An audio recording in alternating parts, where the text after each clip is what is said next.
Bienvenidos, mi nombre es Laura Cárdenas, estudiante de la Universidad Piloto de Colombia, perteneciente al programa de Ingeniería Mecatrónica, y junto a mis compañeros Nicolás Chacón, Sergio Andrés Correa, Andrés Felipe García y Julián Díaz, pertenecientes al mismo programa, expondremos el tema del osciloscopio, correspondiente a la clase de Laboratorio de Física 2, Electromagnetismo, a cargo del docente Manuel Darío Vinchira Morato.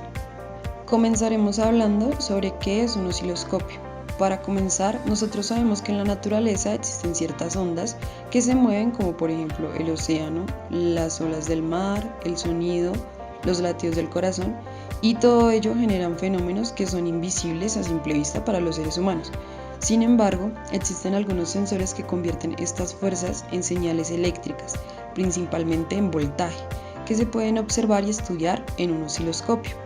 En el osciloscopio nosotros vamos a poder ver en el dominio del tiempo, o sea, tiempo contra voltaje, la señal y cómo va variando en el tiempo.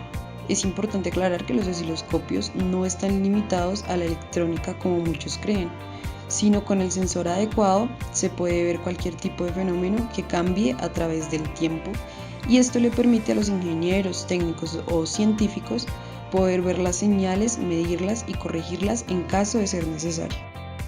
Controles básicos de un osciloscopio analógico.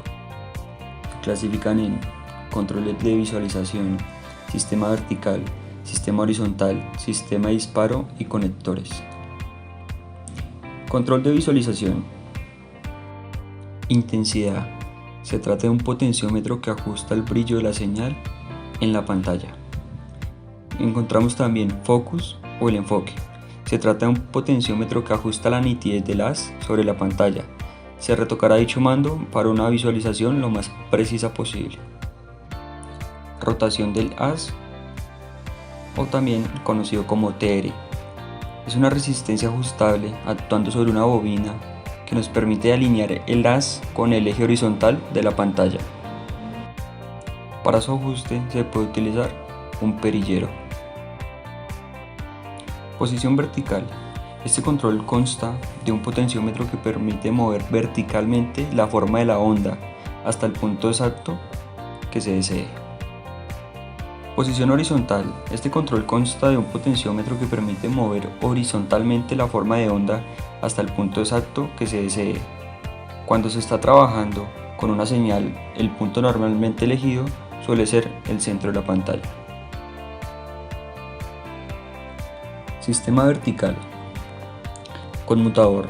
Se trata de un conmutador con un gran número de posiciones, cada una de las cuales representa el factor de escala empleado por el sistema vertical. Mando variable. Se trata de un potenciómetro situado en la forma concéntrica al conmutador del amplificador vertical y podemos considerarlo como una especie de lupa del sistema vertical. Para realizar medidas es necesario colocarlo en su posición calibrada. Acoplamiento de entrada. Se trata de un conmutador de 3 posiciones que se conecta eléctricamente a la entrada del osciloscopio, la señal exterior. Y encontramos 3 tipos de acoplamientos: acoplamiento DC, acoplamiento AC y acoplamiento GND. Sistema horizontal. Conmutador. Se trata de un conmutador con un gran número de posiciones, cada una de las cuales representa el factor de escala empleado por el sistema de barrido horizontal. Por ejemplo, si el mando está en la posición 1, MSG sobre DIB, significa que cada una de las divisiones horizontales de la pantalla, aproximadamente 1 centímetro, representan 1 milisegundo. Las divisiones más pequeñas representan 1/5 parte de este valor. Mando variable. Se trata de un potenciómetro situado en la forma concéntrica del conmutador de la base de tiempos y podemos considerarlo como una especie de lupa del sistema horizontal. Para realizar medidas es necesario colocarlo en su posición calibrada. Amplificación.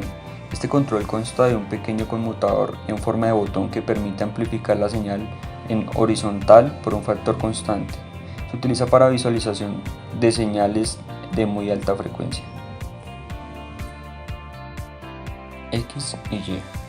Este control consta de un pequeño conmutador en forma de botón que permite desconectar el sistema del barrido interno del osciloscopio.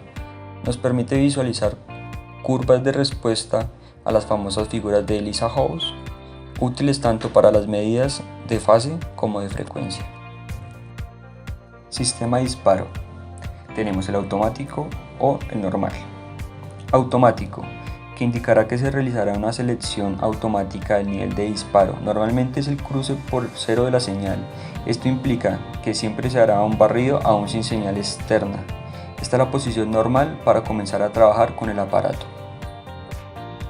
Normal, significado que comienza el barrido una vez que se observe la señal y cumple las condiciones del disparo. La señal no aparece en la pantalla hasta que se cumplen las condiciones del barrido. Nivel, que trata de un potenciómetro que permite en el modo disparo manual ajustar el nivel de señal a partir del cual el sistema de barrido empieza a actuar. Este ajuste no es operativo en modo disparo automático. Sentido. Este control consta de un conmutador en forma de botón que permite invertir el franco de disparo. Acoplamiento. Debido a las diferentes señales que se pueden presentar en electrónica, el osciloscopio presenta un conmutador con el que podemos conseguir el disparo estable de la señal en diferentes situaciones. Disparo externo. Permite utilizar como señal de disparo una señal extra a la de los canales, útil para señales que no son periódicas. Por último, tenemos los conectores. Sonda del osciloscopio. Una sonda del osciloscopio es un dispositivo utilizado para conectar una fuente de señal, a menudo un punto de prueba en un circuito, a un osciloscopio. Una conexión física que establece la conexión eléctrica. Inversión. Es un conmutador de dos posiciones en forma de botón que permite en una de sus posiciones invertir la señal de entrada en el canal 1. Además, existen otros osciloscopios que invierten el canal 2. Modo alternado o chopeado. Es un conmutador de dos posiciones en forma de botón que permite, cuando nos encontramos en modo dual, seleccionar el modo trazado en las señales de la pantalla. En el modo alternado se traza completamente la señal del canal 1 y después la del canal 2, y así sucesivamente. Se utiliza para señales de medida y alta frecuencia. El modo chopeado. El osciloscopio traza una pequeña parte del canal 1, después otra pequeña parte del canal 2, hasta completar un trazado completo y empezar de nuevo. Se utiliza para señales de baja frecuencia. Modo simple, dual o suma. Es un control formado por tres conmutadores de dos posiciones en forma de botón que permite seleccionar entre tres modos de funcionamiento: simple, dual y suma. Acoplamiento DC. Deja pasar la señal tal como viene del circuito exterior. Es la señal real. El acoplamiento AC.